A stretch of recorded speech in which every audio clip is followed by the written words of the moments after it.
Okay, and let me start the track here. Can you hear it? We're a very high class show. And we're starting the recording.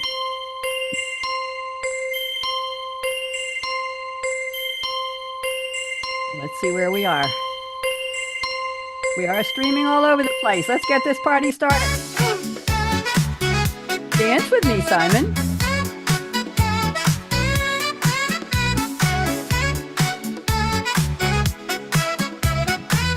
It's September. 2 months. Happy birthday. Your, not mine or his. Celebrating special way. Shine. Smile. Such style. I mean, we're wearing a new jacket for this occasion. There we go. Thank you to the orchestra. I appreciate you very much. Hello, I'm Bonnie D, and this is Simon M. He's been on the show with me before, and we are celebrating the opening of the new month. I think it's officially fall, and it's September 2025, September 2nd. How are you, Simon? I'm good, thank you. Great for inviting me back. Is it your birthday today by any chance? No, it takes another few months. I will let you know. I hope we do another show. I hope we might actually do a show on my birthday. Well, It's you'll my send me brother's the. birthday tomorrow. Well, we'll do a shout out to your brother. What's your brother's name? Robert. Robert. Is it Robert Mike's? Mike's? Yep, Meitz. Happy birthday to Robert Meitz. One day early. There we go. I have an opening poem for. Oh, tell people what you do. You get 2 sentences on this show. No big bio. 2 sentences. What do you do? Well, I am a consultant who drifted from strategy consulting more and more into the whole sustainability space. And that I should be it for like now. I like that. And my novel, my novella that I'm still writing, I'm rewriting it, reorganizing it, is about a different kind of sustainability. I may let you be one of my early readers before I publish it, if you'd like that. Yes, I think please. you'll find it interesting. Okay, let me start this. Pop the confetti, light the candles fast, just not near the computer. It's happy birthday to you, and we hope it is a blast. Bonnie D on her scarlet mic and guest co-host, the wonderful, handsome, articulate, intelligent, brilliant Simon M2, dishing celebration gold with a fun point of view, POV. From icons on the screen to social stars who soar, we'll share what they're known for and maybe their pre-fame lore. Wacky holidays you've never heard before and music milestones you're bound to remember and adore. Maybe you won't remember them, but somebody will. We've got candles and sparklers, frosting on the cake. Do you like chocolate frosting, Simon? Yes. Okay, Yes, I yes. love All it. right. I'll go for that too. Or buttercream. Well, Yes. buttercream will make me happy. So a delicious blend only Simon and I could bake. So buckle up, darlings. A fun show is in store. HB2U is lighting up September 2nd with glam, bam, and more. So let's get this party started now. I will start with September 2nd events in music history. I don't know if they're in the right date order. It looks like they are. Let's go. Today in 1978, Teddy Pendergrass played a midnight concert at New York City's Avery Fisher Hall, and it was called For Women Only. I can see why. He was promoting his album Life is a Song Worth Singing. The ladies only crowd is treated to white chocolate and lollipops. Ooh, I would like that. It proves popular, and Teddy holds more women only concerts to capitalize on his swoon-worthy appeal to the ladies. Oh my goodness. Okay, Simon, what's next? I mean, first of all, nothing happened for more than 15 years now in the music history on that date. So the next we are swooshing to the day to the year 1995, where the Rock and Roll Hall of Fame opens in Cleveland with an opening ceremony performance by a lot of people. I'm not going to read them all out, but there's Bob Dylan, there's Chuck Berry, James Brown, there's Little Richard, Al Green, the Allman Brothers Band, and many, many more. So it's been a big boo-ha, and of course a great success. There we got Bruce Springsteen there as well, and the Animals. Eric Burden, I love this guy. And Aretha Franklin was there too. Amazing, amazing. Yes. And John Mellencamp and Boz Scaggs. Boz Scaggs was one of my favorites from that era. I don't know if you remember him. I'll go to the next one. The same day, Michael Jackson's You Are Not Alone, I don't remember that song, becomes the number one song to debut, the first song to debut at number one on the Billboard Hot 100. And maybe this is why I don't remember it, but you might, Simon. In the music video, Michael Jackson and his at the time wife, the late Lisa Marie Presley, Yeah, appeared topless. Do you remember that? I have to rewatch it, I guess. Okay, Let's see. we'll have to look that up. Okay, you've got the next one. Probably they edited it off the internet already. So, You never know. Yeah, they're both gone, so it's hard to say. so You're 2nd of next. September, 10 years plus 2005. Now it's Mariah Carey, who became the fifth actor ever to hold top two positions in the US single charts. First song was We Belong Together, number one for the 10th consecutive week, while her song Shake It Off, I think we all remember that still, jumped from number 4 to number 5. Two Only went two to Nelly, two, 4 to 2. It went up. 42, sorry, Yeah, that's okay. 42. Only Nelly Outcast, the Bee Gees, and the Beatles had achieved this before. So Mariah Carey is right up there in the Hall of Fame. The stratosphere with Beatles, just behind Beatles and Elvis. Let's go to If 2013. We're jumping all over the place. Sir Elton John won the first ever Brits Icon Award in a gala concert marking his stage return. Oh, he had his appendicitis taken out. I hope you were better, Elton John. His friend, singer Rod Stewart, presented the prize and described Elton as the second best rock singer ever. Guess who was the first? Of course, it was, yes, Rod Stewart himself. The Icon Prize was created by the BPI, the music industry's trade body, which also runs the Brit Awards. And you've got one more for us. In 2016, the Eagles album, their greatest hits from 1971 to 1975, returned to the US album charts thanks to a 90-cent sale price on the Google Play Store. So that's that's an interesting one. Originally, it released in 1976. The album was already largest selling compilation album in history with worldwide sales of, hold on, 42 million plus copies. So that's a lot.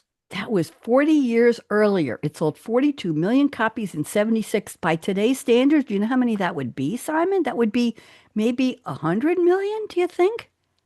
I would be interested in the price they actually asked for Yeah, that album in yeah. 76. Interesting. 99-cent sale on the Google Play Store. Well, we know people who release their books for free on Kindle sometimes or for 99 cents, and they hope to see a spike in sales and a rise in the rankings. There we go. It's time for famous birthdays. Today is the birthday of somebody I have admired and enjoyed on the little screen for many, many years. Mark Harmon is 74. Actor, writer, producer, TV director, former football player. He played NCIS Special Agent Leroy Jethro Gibbs, known as Gibbs, on CBS's long-running American NCIS, which is Naval Crime Investigative Service. It was a police procedural. Character was previously introduced on another series called JAG. NCIS ran, Simon, this is incredible, 22 seasons, 487 episodes. He has also been on TV in St. Elsewhere, and he was on Chicago Hope, and he starred in a whole bunch of films, including Freaky Friday. He also played Secret Service Special Agent Simon Donovan in a 4-episode story arc in The West Wing in 2002. And I remember he was, I think, dating Allison Janney's character, and they were supposed to meet somewhere outside of the White House. And he was gunned down on the sidewalk. I cried. I cried. So, Mark Harmon, happy birthday, 74. You don't look it, kid. And who's next, Simon? Next, we have Jimmy Connors, aged 73. He is an American former professional tennis player and actor, tennis commentator, and coach. So he's done it all. He was ranked world number one in men's singles by the Association of Tennis Professionals, ATP, for 268 weeks, the fifth most of all time, and finished 5 times as the year-end number one. So that's crazy in terms of tennis history if you're following tennis a bit. He was known for a fierce competitiveness and holds 3 prominent Open era men's single records, 109 titles, 1,557 matches played, and 1,274 match wins. So He won about 3/4 of all his matches, which is amazing. His title includes 8 single majors, an Open era joint record with the five US Opens, 2 Wimbledons, and 1 Australian Open, as well as a 3-year end championships. In 1974, he became the second man in the Open era to win 3 major titles in the calendar year, and his playing career ended in 1996. So Happy I birthday. still knew him. Happy birthday, Jimmy. Happy Jimmy Connors. Wow, that's some record. It's also the birthday of Keanu Reeves, who is a whopping 61 today. Canadian actor, musician. In 2020, he was ranked by the New York Times the 4th greatest actor of the 21st century. Time magazine named him in 2022, 3 years ago, to its 100 most influential people in the world. Simon, I see a lot of these stars we're celebrating on the show who've been named to most influential people in the world. I'm amazed at that. Stardom came to Keanu Reeves when he played Neo in The Matrix, Yeah. 1999, which is 26 years ago. He became the highest paid actor for one single production for reprising Neo in the sequels, Matrix Reloaded, The Matrix Revolution, and later he played it in The Matrix Resurrections. He played the title assassin. Everybody knows him also for the John Wick films, which are still going on. He was the voice of Duke Kaboom in Toy Story 4. He played Johnny Silverhand in the video game Cyberpunk 2077, and he's a member of the musical band Dogstar. I didn't know that. He's also a motorcyclist who co-founded a custom manufacturer called Arch Motorcycle. Did you know he was a motorcycle co-founder? I did not know that. No, Now we know that. no. And you've got an But actress. We've got the first girl on the list today. Who've we got? we got Salma Hayek, age 59. And I think Whoa. I've seen most of her movies. We got like the Mexican and the Mexican American actress and film producer. She began the career in Mexico first of all, starring in the telenovela Teresa. Then the romantic drama Midnight Alley, I haven't seen that one, and established herself in Hollywood in the film Desperado. Oh, that was a good one. From Dusk Till Dawn, that was 1996. Oh my God, I still remember that pretty well. Have you seen that one, Bonnie? Yeah. It's a crazy one. It really flips in the middle of the movie, like to turn into something completely different then. Yep. Dusk Till Dawn, definitely worth a watch. Wild Wild West 1999 and Dogma also 1999. Her portrayal of the painter Frida Kahlo in the biopic Frida in 2002, which she produced, made her the first Mexican actress nominated for the Best Actress Academy Award. On TV, she appeared in ABC's comedy drama Ugly Betty, 2006 till 2010, a guest start on the NBC's comedy series 30 Rock. And in 2021, she received a star on the Hollywood Walk of Fame. I think well deserved. She was listed on Times Magazine's 100 most influential people in the world in 2023. So, Let, Salma Hayek, happy 59th let's birthday. have applause for our celebrity birthdays. Happy birthday to all of you. Okay. And now let's go to our social media birthdays. We're watching the clock here on YouTube. Andra Ree, REA, is 38. Why is he here, Simon? Because not only is it his birthday today, he has 10 million plus subscribers to his channel called Babish Culinary Universe. He's a chef and a visual effects artist known for recreating food from TV and movies. He posts sometimes yummy, sometimes disgusting dishes. He's known for Binging with Babish. It's a series. The first dish he created was the Traeger burger from Rob Lowe's character in the TV series Parks and Recreation. Interestingly enough, he graduated. I'm a Long Island girl. He graduated from Hofstra University in New York with a BA, Bachelor's of Arts in Film Studies and Production in 2009. Happy birthday, Andrew Rea. And next, who's got? We got a TikTok star, and I mean, thanks for your 10 million plus subscribers. I got Blanco. He is a he, first of all, he's age 25. So he is 13 years younger than Andrew Rea and has 2 billion fans on TikTok. So there is something. He posts relatable comedy content and often uses green screen features to make reactions to comedic news. his 2020 TikTok debut video lip synced lines from an episode of SpongeBob SquarePants. And in April 2021, his "Thanks for coming to my TED Talk" video had 4 million plus views. That's a lot.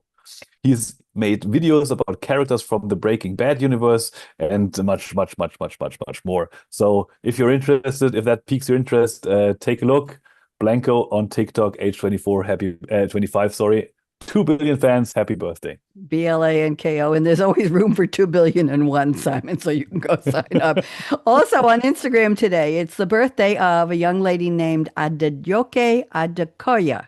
She is 36 years old. She has 17 million views on her Insta reel where she prepares a school lunch for her kids. Okay, I don't have any kids at home, but you have kids. You could prepare a school lunch and do an Insta video. Simon, we could really make you famous. What do you think? Yeah, that's true, but actually another friend of mine does it already, so I think he has 10 million followers. Have Really? to For check out school when his lunch? birthday is. Yeah. Yeah, do. We'll celebrate him Yeah, on but the he birthday. he does things like that. He takes a video playing video games with his kids, then how he packs their lunches and so on. People love So that stuff. it's cool. Yeah, I should take videos of me getting set up for this show. Maybe people would like that stuff. We have one more YouTuber. Why don't you give this to us? A YouTuber, it's a he. It's called I'm Dante, age 33. I mean, a measly 2.9 million subscribers. I mean, compared to billions. But oh. I know, I know. If only I wish So I could guys, get if you 2.5 don't want million. to, if this I'm Dante, don't let him be so sad. Maybe on his birthday, give him a couple of likes, give him subscribe to his channel. He posts about gaming videos, interviews, vlogs, and his I am Dante gaming channel has about 870,000 subscribers. So there is definitely room for more. Happy birthday, and let's get you a few more. Sign up to his channels. And his Over and fans are out. Bucketeers, and he likes to be called Bucky, and we have no idea why. And Dante is spelled Dontai. Interesting. Let's go to wacky holidays, and then we're out of here. Today is National Telephone Tuesday Day. In 1666, dial it back, kids. Robert Hooke, with an E on the end of his name, a British physicist, invented the tin can acoustic string telephone, aka the lover's phone. I had one of those with tin cans and a string for the next door Yeah, I neighbor. invented that too when I was 6 or something. Yeah, when I was 10 or Yeah. 12, when Bobby, who lived across the yard, he and I strung up some tin cans with strings in the summer, and we used to talk to each other when all of our families were asleep. Anyway, these were called mechanical acoustic devices because they simply used mechanical vibrations, not electricity, to transmit sound over a distance through a medium like a string or a pipe, converting voice to mechanical waves and back. There we go. And what happened next, Simon? And now we are now and now we are talking here in 1876. We get Alexander Graham Bell. So his name is kind of the concept. Was granted the patent for the telephone. So now we're actually talking about a telephone and made the first working telephone call on March 10th in 1876 when he spoke the infamous words, which are actually quite boring, to be honest. Mr. Watson, come here. I want to see you. I think I could have come up with something a bit better. I mean, small step for me, hugely for mankind. How was it again? But something a bit more, with a bit Spicy? more bam and spice. But okay, he called his assistant, asked him to come, Thomas Watson. Bell was born in Scotland, moved to Boston, where he became a teacher for the deaf at the Pemberton Avenue School, later teaching the School of Oratory of Boston University. His connection to sound with the deaf community and his deaf wife, Mabel, fueled his interest in transmitting sound by wire. And he later founded the Bell Telephone Company, which grew into AT&T, further revolutionizing communication. And that's Well, happy. Well, it's not his there you birthday. It go. was March 7th, but we're celebrating Telephone Tuesday. And let's give a little more history in here. Early telephones had one wire, Simon. They received and transmitted the voice. There was only one opening to talk to. We didn't have the listen here and speak here. Soon, telephone operators were required to assist and to connect calls. Women, we see movies, we know that Lily Tomlin played Ernestine, the telephone operator. Women became the majority of staffers in the telephone exchange jobs. We've seen the movies where they're plugging the plugs into the different openings on the board with getting the phone calls connected. Young men enjoyed pranks too often when they were connecting the calls. And so they said, you can't work here because you're just making fun of us. We want people to talk. So it was a girl's job. What can I tell you? And next. And next we have in 1973, Motorola's. Oh, actually, I mixed up the lines right now. We have one earlier in 1877, the first regular phone. Now we're talking the first regular phone, not only one, not only one, but like can speak, listen, and talk. So the first regular phone line is constructed between Somerville and Boston in Massachusetts. I lived in Cambridge for many years, Cambridge, Massachusetts, and Somerville was the next town over. That's interesting. And you know what they're famous for? The roundabouts. Have you ever driven in a roundabout, Simon? Yeah, plenty. Yeah, I I think bet. I've Well, been. this, I'm not just trying to count the one with the most amounts of lines, yeah, like traffic lines. And I think it was it Paris, probably Paris, Rome. They have huge ones. Massachusetts in the Cambridge, Boston area, mostly Cambridge, which was more residential, had those, and we usually have three or four lines coming in, and you had to see was there a car to my left, a car to my right, who goes first? You all sit there staring at each other. In 1886, Reuben Donnelly made the first Yellow Pages directory for all types of businesses. Do you still use Yellow Pages printed in Europe or not? No, No, no. but I did an internship in a phone book company once. One of my first internships, actually. Interesting. Yeah. And what happened next? Came up with a new marketing concept and worked with the chief of marketing there. Oh, super interesting. Yeah, but yeah. Well, 1973, next impressive year. We got Motorola, whose first mobile phone weighed 2 kilograms. That's 4.40925 pounds overall. Huge. Huge. And I think I remember they had to actually build a car around it. So It was carried in a briefcase. I think it was carried. it might have been carried in a briefcase. To be honest, I had one of the neighbors of ours had one of those early car phones, Yeah. and that was also could be turned into a mobile phone. So it was like a proper phone thingy with huge box and a battery. Like I don't know, probably not exactly like 2 kilos, but maybe 1.5. Huge thing, and you can lift it out of the car and carry it around with a strap. And that was your Yeah. first. It was That was his first early phones mobile on the slash go. car phone. Yeah, 1982, 9 years later, Almond Brown Stoger, Stowger, who had been an undertaker, well, that's an interesting career change, invented an automatic telephone exchange company because he was frustrated that the telephone operators on the board, the ladies, kept sending his calls to his competitor. They kept putting the buttons in the wrong holes there. No comment. His company then worked with the British Post Office in 1912. Hi, that's interesting. The years are all mixed up here. So landing a contract with the British telephone system. So I think we meant 1982 something or other. I got some years mixed up. Anyway, he got a contract with the British post offices and helped start the British telephone system. So you go next. So yeah, there we go. We are back to I'm only talking about Motorola today. This is not advertising. We're not getting paid for this, right? Are we? No, I wish. I wish. Just just wire me just wire me my percentages, okay? So Motorola again, hey, something new. Released the Dynatec 8000X, and priced at, guess what? $4,000, and we are talking about $4,000 in 1983. So if you Wow. compare that to today's value with the depreciation and so on, that's crazy. Um, Battery life, guess what? 30 minutes. So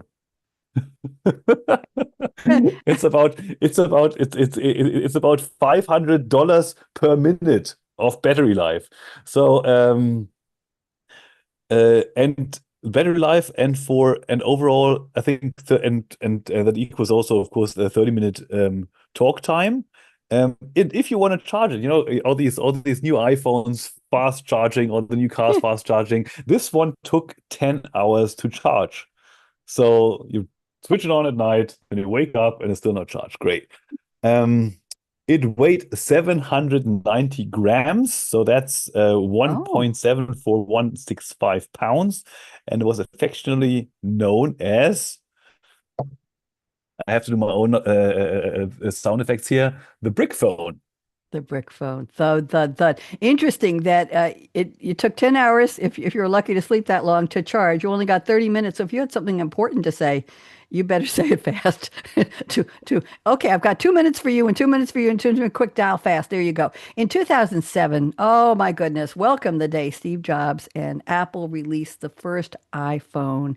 The iPhone 2G weighed 4.8 ounces. We're comparing it to 4 pounds and 1.7 pounds. Motorola, guess what? Mm. That's 135 grams. It had a battery with a 1400 mAh charge capacity for 8 hours of talk time or 6 hours on the internet. Thank you, thank you, thank you, thank you. Yes, I appreciate that. And you've got one more. What about selling this monster Good. here? What have you got? And now this phone, I think it was probably that phone. So in 2023, a rare Holy Grail iPhone was first generation 4 GB model, sealed in its original packaging from, guess what, 2007. Maybe That's it was one it? of those. Yeah. Was up for auction, and this model in this model cost the sealed model was a failure and was continued after 2 months actually, Wow. making it a desirable buy for iPhone collectors for whom failure can often mean success. So that's something pretty unique. So like a wrongly printed postcard or something is always a stamp is always something really amazing for them. Apparently, also the wrongly built or the failure of the iPhone, Coke Zero? and they tried to sell it for $10,000 at the LGB Actions House, and in the end, it got up to nearly $200,000. Actually, 190,372.80 dollars for this phone. So if you still have one of those in your drawers, Take off your you might drawers. be a rich woman or man. Maybe There have you a maybe check. There you go. And a prototype Apple One computer that Steve Jobs owned sold for, and 3 years ago in 2022, $677,196. Steve Jobs passed away, by the way, on October 5th, 2011, which was the day I started my first roundtable thought leadership show for SAP called Coffee Break with Game Changers. And we got the news Steve Jobs had passed away a couple hours later. And my morbid joke is the show wasn't that bad. Let's go to one more holiday we've got. And let's make this quick. You start off. What are we celebrating today as well, Simon? So, it's the World Coconut Day today. I mean, that's something new. So, the coconut name actually has a super interesting origin. Yep. It's it's portrayed in cartoons and illustrations, and there are these three indentations on the surface of the coconut, resembling, as some might say, a human face. So in ancient Iberian folklore says that the indentations reminded the Portuguese and the Spanish explorers of the boogeyman, a mythical character from their native stories called Cuckoo, and the word cuckoo nut was born. Cocoa nut. So Coco came Coco. from a mythical Coco. boogeyman. Isn't that Yeah. interesting? Well, they say the coconuts are a powerhouse, a plethora, if you will, a gold mine of products and benefits. The tender white flesh inside is used in cooking.